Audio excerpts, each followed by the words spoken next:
The Hammersmith Ghost Murder of 1804 is a truly bizarre and significant event in British legal history, not just for the unusual circumstances of the killing, but for the legal precedent it set regarding self-defense based on mistaken belief. In late 1803, the quiet village of Hammersmith, then on the outskirts of London, became gripped by widespread fear and superstition. Reports began circulating of a terrifying ghost haunting the churchyard and surrounding lanes. The apparition was typically described as a tall figure, clad entirely in white. The tales grew increasingly alarming. Some claimed the ghost merely floated silently, while others reported being physically attacked, seized by the throat, or grabbed. 2 women, one elderly and one pregnant, were said to have died from shock after encountering the spectral figure.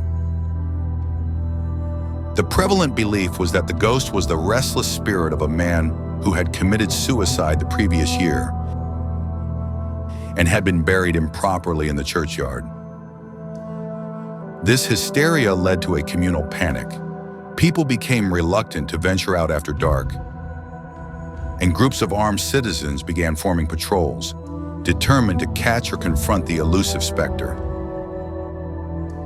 On the night of January 3, 1804, this heightened state of alarm turned deadly.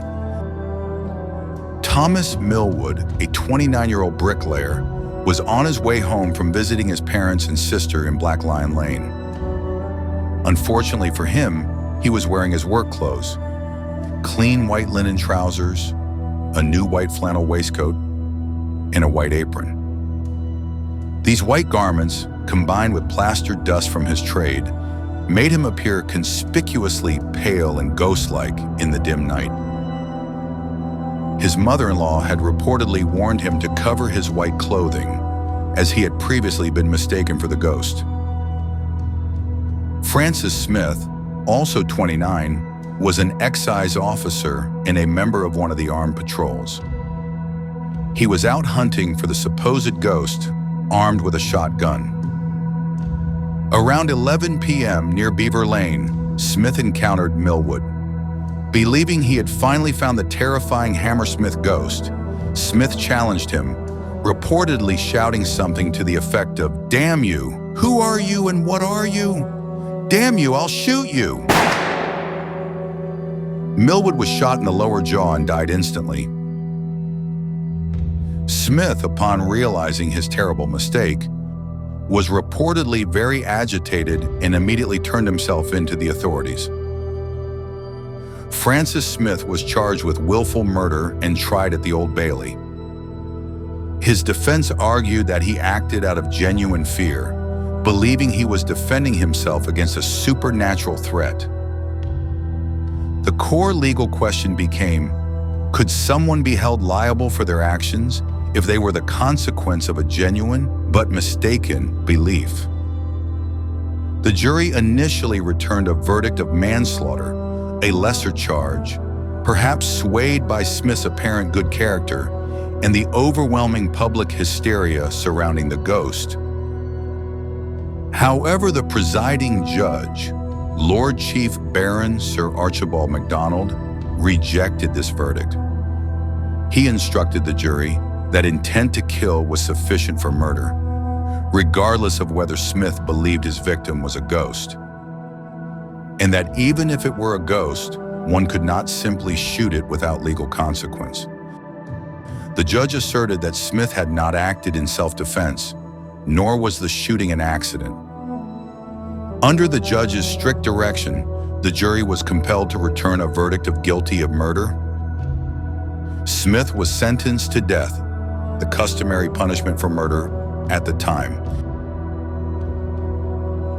However, due to the highly unusual circumstances and the widespread public interest, the judge reported the case to King George III. The king commuted Smith's sentence to 1 year of hard labor, sparing him from execution.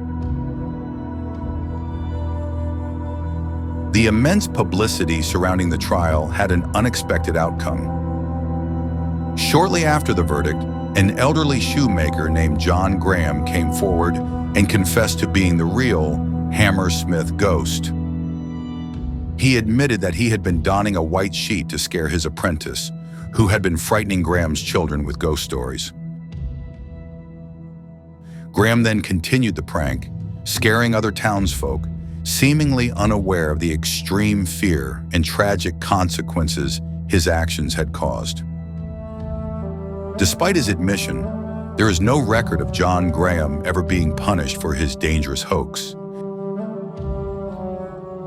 The Hammersmith Ghost Murder case became a landmark in British law.